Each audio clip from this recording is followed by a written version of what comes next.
I grew up in a very rural area growing up, and I mean, I can track. I mean, that's something that's the type of outdoors person I am. This, I don't know what this was.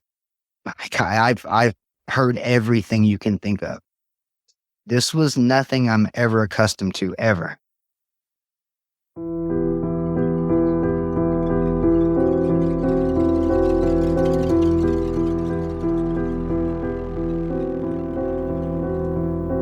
You're listening to River City Mystery Podcast, the show that delves into the Evansville and surrounding tri-state areas mysteries, including unsolved crimes, murders, and disappearances.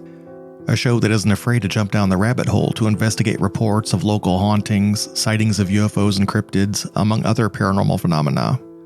With your host, co-founder of the Humans of Evansville Facebook page, law office worker by day, insomniac researcher of the unknown by night, Matt Dyke. Welcome to episode 14. We're going to be talking about a topic that I have found very interesting and have been looking into. It's encounters of Bigfoot or Sasquatch, whichever you prefer, in the southern Indiana area, particularly around the Hoosier National Forest region. According to the Bigfoot Field Researchers Organization website at bfro.net, there have been multiple sightings and encounters of Bigfoot in that region recently. For instance, in 2018 in Martin County, which is northwest of the Hoosier National Forest, the northwest section, there was an encounter, a visual encounter in 2018.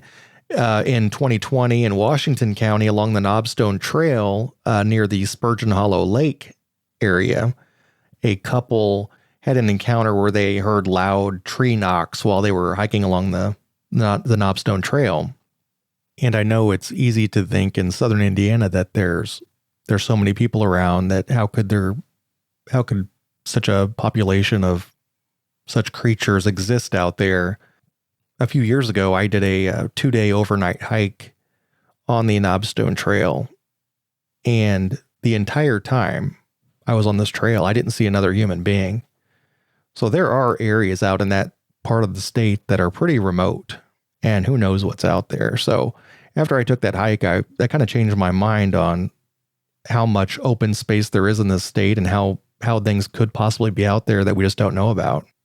I had the opportunity to speak with a couple of people I met on Indiana Bigfoot Research Organization's Facebook page recently. In June of 2022, Angela had an encounter while driving on Interstate 64 eastbound from Evansville to Louisville, and this is her story. I was heading out to Cincinnati from Evansville, so I was going eastbound on the 64 through the Hoosier National Forest. There's a place on the map, if you Google it, called Turkey Run or Turkey something. Mm-hmm. And it was right there because there's a very specific curve in the road, and there's a bunch of trees between the eastbound lanes and the westbound lanes. And I was going around that turn, and so you see how, the whatever's just beyond the line of sight just kind of keeps rolling around that curve as you're going. And I see something really big and really black. And the sun was coming up. So, there was enough daylight to where if you looked at the darkest part of the trees, they're still green. You know what I'm saying? So even in the deepest shadows of the trees, they weren't black, they were green. So whatever this thing was really stood out because it was so big, and it was on the wrong side of the road because it was in the middle, in the median between, the two sections of road. So normally a sign or something like that would be on the right side of the road.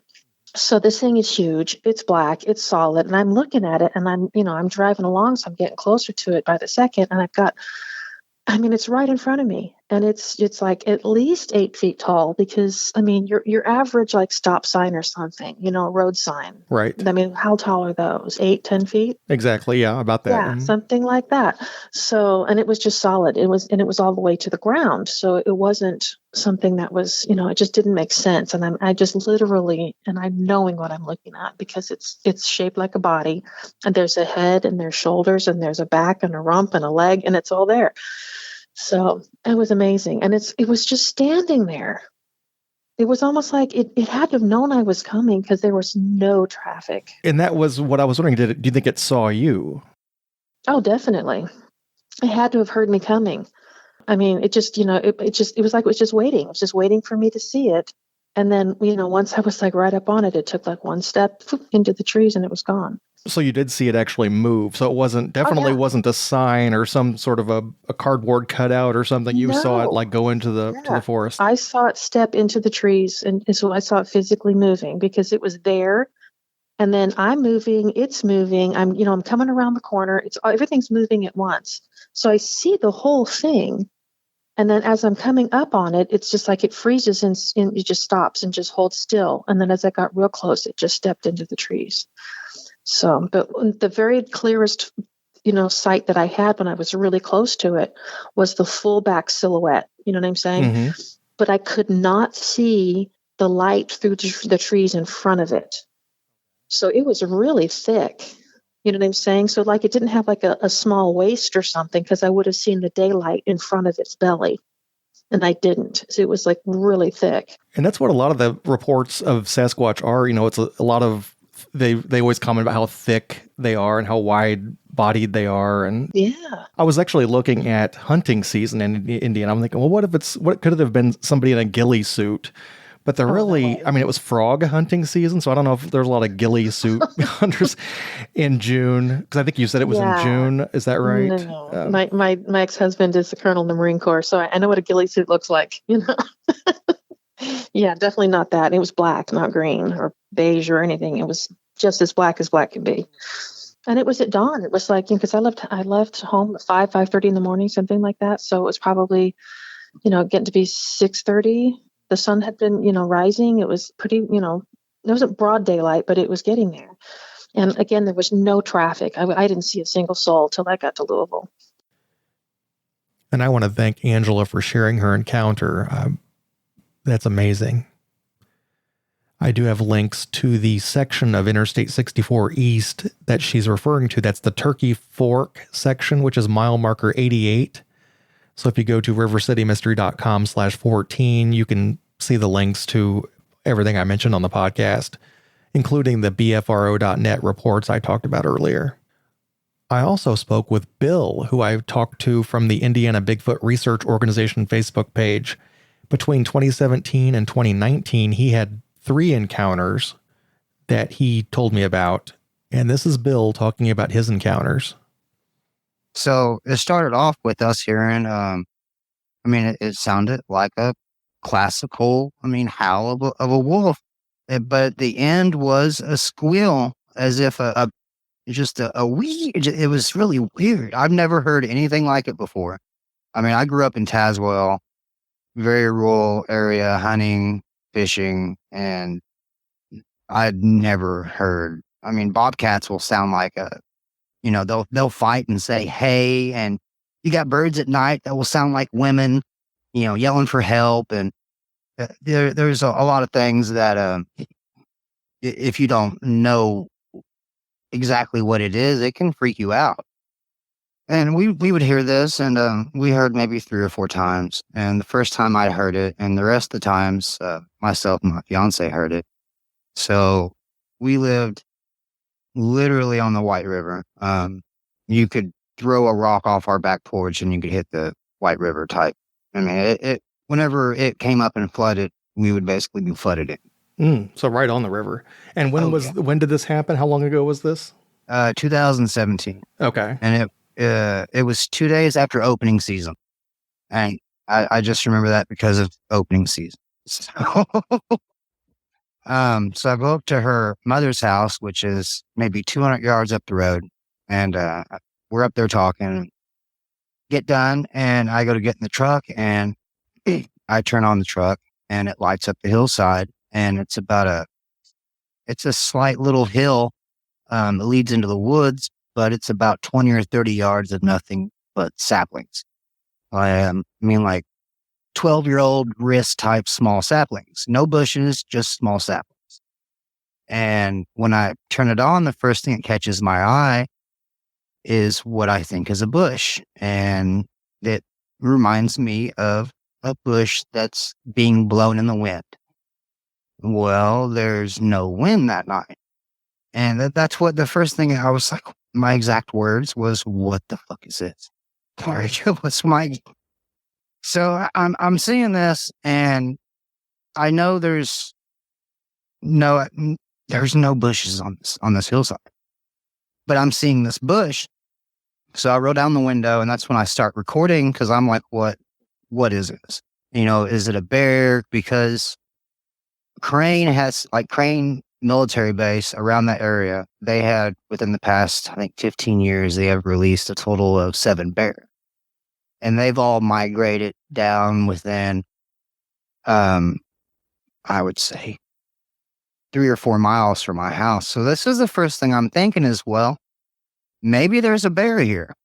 So I flip on my brights, and I'm recording this, and I roll down the window, and you can hear the dog barking. And that's when I realized that it's rocking slightly back and forth, and you can clearly see it. So when someone squats, their legs want to split out, and it gives you this almost like an M type silhouette, but you have a big high point in the center, and it looked like maybe they're a Fu Manchu, which sounds really funny, but like a Fu Manchu beard or a big white patch on the chest. And my heart's starting to race. Yeah, I can imagine. So, and he's just rocking back and forth on the ledge. Yeah, side to side, and it's ever so slightly. You can see it in the video, but it's ever so slightly. And then I realize whatever it is slowly scooting back to where it's getting into the shadows, where my headlights are no longer wanting to reach it. And at this point, I'm really starting to get concerned. I don't have a pistol or anything with me, so. Right. And what time of the night was this? Oh, this was maybe an hour after dark. Okay. So it was like pretty dark. Yeah, because the first 2 things I'm thinking is bear, or, 2 days after opening season. Mm-hmm. Maybe it's a hunter in this, a decked out ghillie suit. I mean, I've spent several years in the Army, so.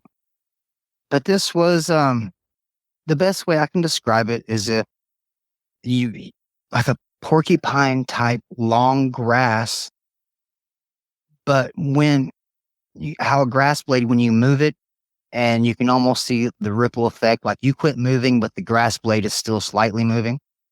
That's exactly what I'm seeing. It was ever so strange. So fiance says, well, why don't you think it was squatting, why don't you go out there, and because you can see the branches of all these saplings, and maybe see how high this is. So I go out there, and I go out there and measure, and it's between 5 foot, 5'3", squatting. So that's in like the 7 foot range. Right. So that rules out a black bear, because they don't get that high. They get maybe 5.5, 6 feet. And then I'm like, well, 7 foot hunter in our backyard. And then I'm thinking, why if it's a hunter, then why would you just sit there and risk the chance of getting shot? Like, that's not something you do around here. And that's the thing, is people typically don't wear ghillie suits hunting. They normally have orange of some kind. And so I'm kind of on the fence about that one, and I told her about it. So that happens without incident. I leave because I don't have the balls to get out to go over there. Because, like I said, I'm thinking bear, or I'm not trying to get into a scuffle with black. And I mean, you play it out so many ways, and it's like there's only so many ways this ends well, no matter what it is. It's like, it's dark, Correct. You don't have a weapon, no matter what that is. It's like, I'm going to stay in my truck. Yes. Yeah. That would probably be my thought process anyway. Yeah, exactly. There's more things that can go wrong than can do right. So I ended up essentially kind of forgetting about it, and it was early to mid-spring 2018, because there's foliage on the tree. I mean, there's plenty of leaves, and I go up to go squirrel hunting, and this is maybe a mile, 2 miles up the hillside, and it's a fairly steep hill.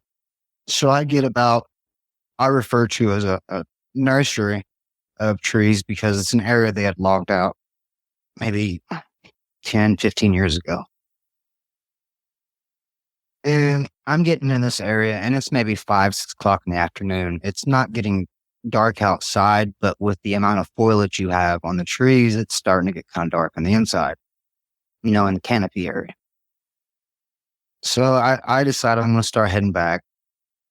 So I'm walking the ridge line, and imagine the ridge line making a J shape. And from where I'm at to the end of this ridge line is maybe 300-400 yards. It's a big old giant J. So I hop this barbed wire fence, and I hear as if you take two big rocks and you just smack them together as hard as you can twice. Pop, pop. And at this point, so I'm squirrel hunting. I got 22. So I hear this, and the first thing I think is bear. I'm thinking of a bear stomping its jaws. And so I turn around and I go from my 12 o'clock to my 6 o'clock. So now I'm facing what made this noise, but it's down below the hillside of this ridgeline. Well, behind me now, which would originally be my 12, but is now my 6, I hear pop, pop. About the same. Okay. So there are two of these things. That's what I'm gathering. Okay. And I turn back around, and I end up recording this as well, because anything bad starts to happen, the best thing you can, even if it's you run into someone who's crazy, it's got a gun, best thing you can do is start recording. And these are on your YouTube channel, right?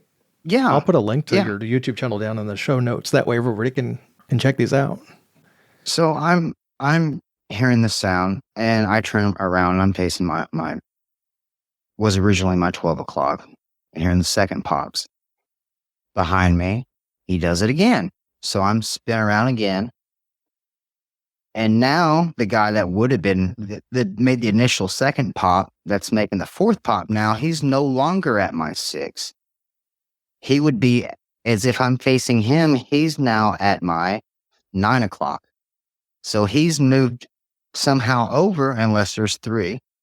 I can't tell you how many there were, because you could hear them, but you couldn't see them. What do you think they were doing? Were they trying to corral you to go to a certain direction, or do you think they were just communicating with each other, or what do you think was going on? My initial thought was, I'm getting flanked. I mean, that's initially what I'm thinking, because this is not very long after I get out of the service. Within like 10 years, immediately I'm thinking, I'm getting flanked. So I beat feet down this hillside, and I end up wiping out. I hit a tree. Oh no. I wipe out. I lose all my ammo except for one round. And it felt like forever trying to find my weapon. And it was probably only a few seconds, but my adrenaline's pumping. This sounds like a movie. So, this sounds like a horrible part of the movie where you trip at the wrong time, and all your ammunition goes everywhere. Oh my God. Yeah, it's exactly. And so I have this one round, and I see my weapon. So I grab it, and I'm disoriented at this point, but I see a down tree.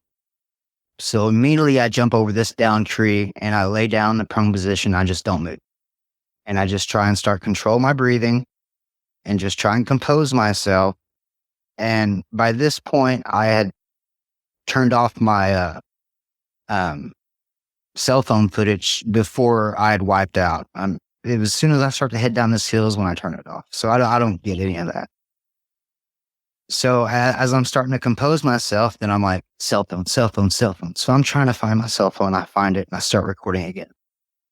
So I build up the courage to get up, and I start walking, and I kind of get a bearing of where I'm at.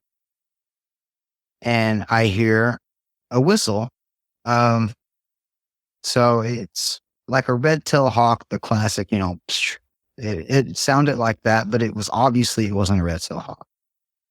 As soon as it happens, all these other birds start just chiming in with it. And so I start panning the hillside, and I believe we called it like light shading.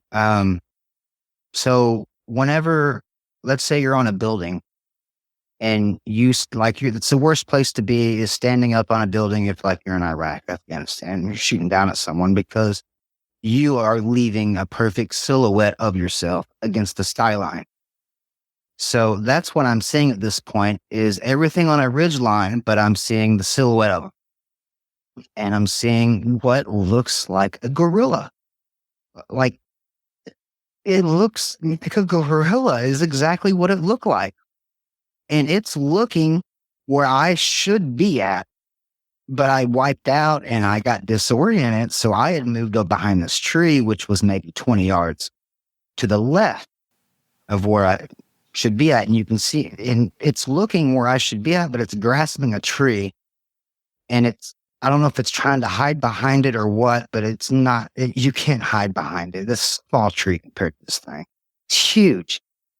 Broad shoulders, no neck, like bodybuilder, Brock Lesnar type no neck. But the legs were very proportionate to the body. They wasn't like a gorilla small leg. This was, then it looks and it realizes where I'm at, and it turns, so it goes from the right side of the tree to the left side of the tree, and it changes its posture too, to where it's the same posture, but it's the opposite way looking on the tree. And that's when it stands up completely and steps out from behind the tree, which it wasn't really hiding because it was 3 times the width of the tree. And I'm like, fuck this. And I take off running. I'm beating feet. And I think I give some sort of smart ass comment of, you don't see this shit on Finding Bigfoot. So that goes down, and I tell Audrey about it, and she's laughing, and she's like, yeah. And I'm like, what? She goes, really? You're really going to make up a story like this to tell me? Seriously, I thought we were grown-ups around here. And I'm getting pissed off. I was like, I got it recorded. And she goes, I bet you do. I was like, oh, no, we're doing this. So I play it out for her, and we get done watching it, and she looks at me and she goes, what the fuck was that? I go, exactly. That's what I'm telling you. So so COVID hits, and I don't go up in those woods anymore. I refuse. After that, I refuse to go up there. I don't care if I'm with someone else and we have guns. I'm not going up there. I can't say that I blame you after that. Like, I'm not going up there. Yeah. So I'd reported to the BFRO. Okay. They had contacted me within a couple weeks. Okay.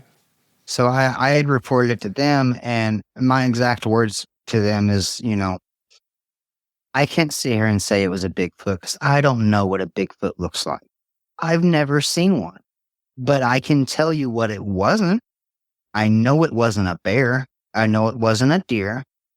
I know it wasn't a person. No person's that damn stupid, especially when I have a gun. Like, you're begging to get fucking shot. And like, I can tell you what it wasn't, and I can tell you what it kind of looked like, but I can't tell you what it was. Did you get a good look at its face? Like, you said it looked like a gorilla. Did you see its eyes or any facial features or anything like that? But you saw kind of like the silhouette of what looked like a gorilla. Yep. There was too much lighting behind it to give a good facial definition. But a gorilla silhouette looks much different than a human silhouette, so you can at least tell that. Oh, yeah. So it's, it was the posture too. The posture is like, it was spot on until it stood up, and then it didn't have that posture. It had straight human posture. Like I said, I can't tell you what it was, but I can tell you what it wasn't.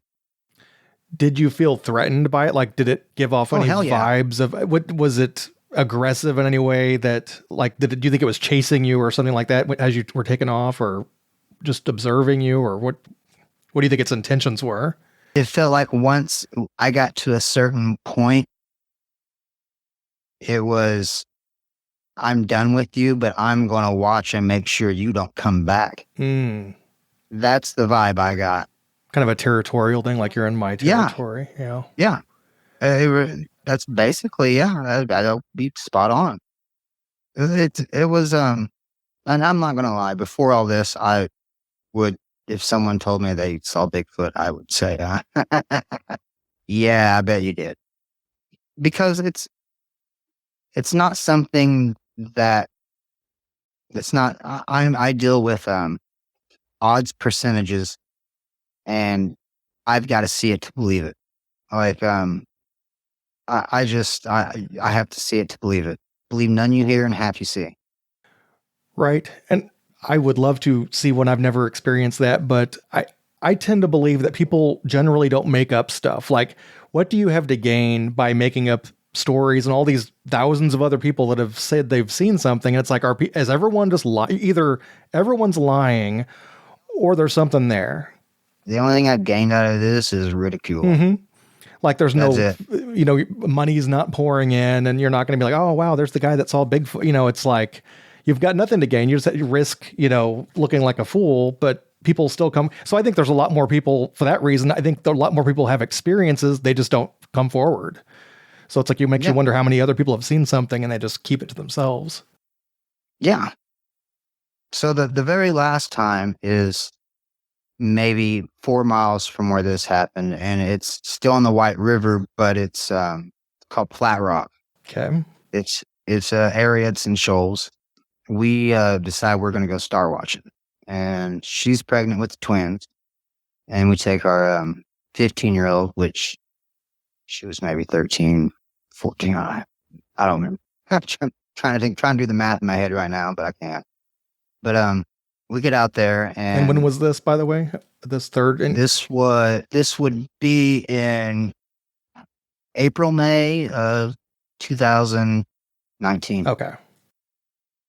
So we get out to Flat Rock, and the first thing we notice was two sheriffs that were bumper to bumper, and they're off to the side road, and which is the turn off to, they would have been off to the right. The turn off to Flat Rock would be to the left.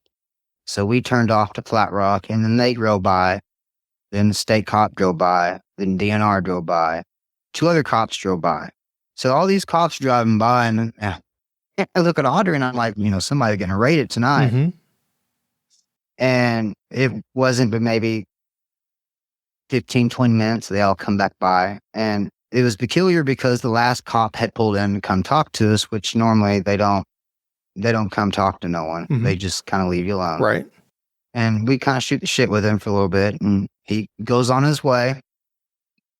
And before all this was happening, you had all the crickets, the whippoorwills, night owls, everything that's come to life at night. And that's one thing I can remember was the sound after the cop leaves, we start shining the light back into the sky. And we're pointing out constellations, and it's as soon as he leaves, I look at Audrey and I go, where'd everything go? And she goes, what do you mean? I go, listen. And the only thing you can hear is the waterfall from the Flat Rock waterfalls by there. Everything else has went completely dead quiet, which was really eerie. And if you've ever heard a sound so loud, like at a rock concert, your ears distort it, Mm-hmm. or it's staticky. Right. Just that. All of us ducked down. The dog yipes. Oh, we had our little beagle with us too. The dog yipes. Tinsley which is my 15-year-old now, she is hysterical. And I'm like, be quiet, be quiet. And they're like, what? I was like, listen, listen, listen.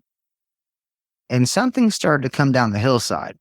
I can't tell you it was 2-legged or 4-legged. I can't tell you that. But I can tell you it had significant weight to it. Okay.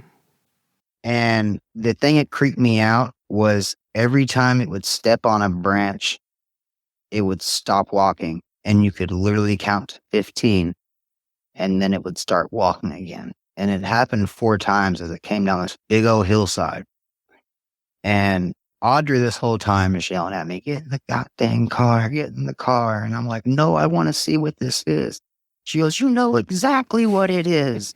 Get in the goddamn car. And I'm like, no. Well, she's done pissed off at this point. Mm-hmm. She's ready to leave, which, in all fairness, we should have left just in case it would have been a bear. You never know.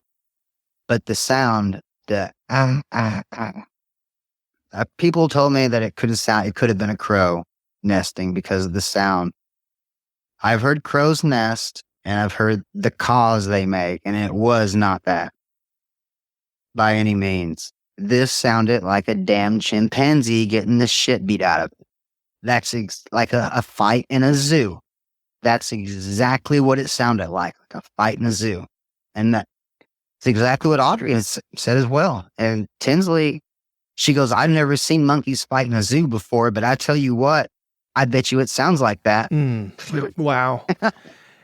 And you said there was a lot of weight to it, so it's not like birds wouldn't probably have that same weight. So if you're in the woods long enough, whenever you're walking and you can hear pops of different branches, you can get a pretty good idea of the density of how thick something is by the pop it makes.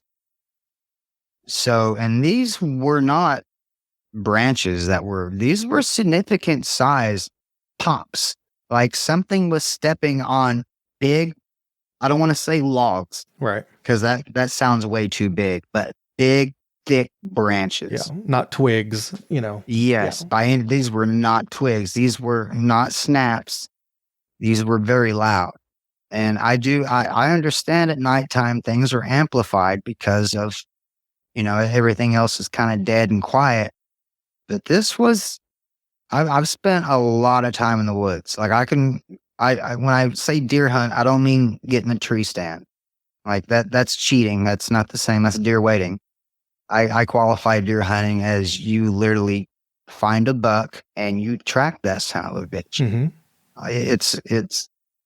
It takes the fun out of it because there's no danger sitting in a tree. There's danger if you're trying to track a buck and he's in rut. I mean, that thing can kill you. That's the joy I get out of it. So you're no stranger to this whole, the woods and what things sound like and that sort of thing. No. So that's important. Well, like I said, I grew up in a very rural area growing up, and I mean, I can track. I mean, that's something that's the type of outdoors person I am. I don't know what this was. I've heard everything you can think of. This was nothing I'm ever accustomed to, ever. And you didn't see, this is one you just heard. You didn't see this one at all. Okay. And the strangest thing about it was, I'll just imagine if something like it had to be heavy. Like it had to be heavy. Were there other people anywhere near? Like, was this pretty remote where there wouldn't be other people roaming around or anything like that? No. No houses nearby or anything? No. This is, I want to say it's federal land too. I want to say, because I want to say I don't know if it's a state park or not.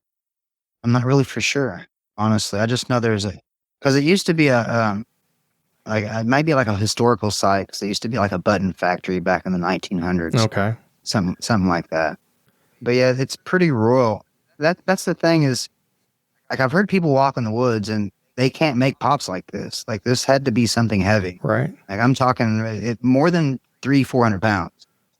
Like, it had to be heavy. It makes you wonder. I mean, because it wasn't that far from your second experience when you were squirrel hunting. So it's kind of like, I wonder if there's a family of these things, or, if that's their territory. And how far away was your first experience from the second two? Because I mean, you said that the second two were pretty close. Were they maybe a mile? I mean, it's all pretty close here. Yeah, absolutely. And it's all on one side of a river too. It all happened on one side of the White River. Well, what do you think, I mean, obviously nobody knows, but what do you think Sasquatch is? Do you think it's like an actual animal that's just like not been discovered? Or do you think it's like some sort of paranormal creature that comes and goes as it pleases? Because I mean, it's kind of like, well, that's the thing. paranormal, like ghosts don't leave footprints. As far as the supernatural, I mean, there's certain, like, ghosts don't leave footprints. They don't do stuff like this. Whatever it is a physical body of some kind, but I mean, I don't think it's no ape human. If anything, it's just a species that we just don't know yet about. I mean, that's the only thing I can come up with. I mean, it's kind of like, there was a doctor from Idaho State as a professor. I can't remember his name, but he said that we can go with the theory that it's someone dressing up in an ape costume trying to scare someone. He said we can go with that theory, but that means that you're saying for the past 900 years, someone has dressed up in an ape costume and scared natives all over the world. Right.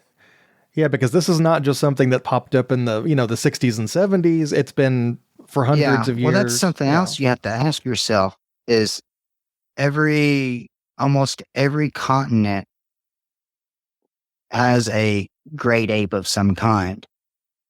There's new species being discovered every day. But who are we to say that this individual can't see in the light spectrum of infrared? I mean, even dogs can see infrared lasers. So it's not hard to say that you use camera traps that use infrared sensors. So you have all these laser lights that are pointing out everywhere. I mean, if something can see in infrared, it's a pretty good assumption it's not going to go near that. And that would make sense. So, yeah, that's something that we need to take into consideration too when using camera traps, that if it is using an infrared sensor and you're not capturing said something on it, there's a lot of what ifs. But I mean, at the end of the day, I mean, I'm a believer at this point. I mean, absolutely. There's something, what it is, I don't know, but the phenomenon is real. That's the only thing that I know is that it is real. I just don't know what it is. I want to thank Bill and Angela for both having the courage to come forward and share their encounters with us. If you'd like to check out Bill's footage you talked about, I do have the link to his YouTube channel in the show notes, which you can find at rivercitymystery.com/14. And if you've had an encounter that you'd like to talk about, I'd love to hear your story. You can reach out to me at matt@rivercitymystery.com, or you can join my Discord at rivercitymystery.com/discord. Thanks for joining me, and until next time, take care.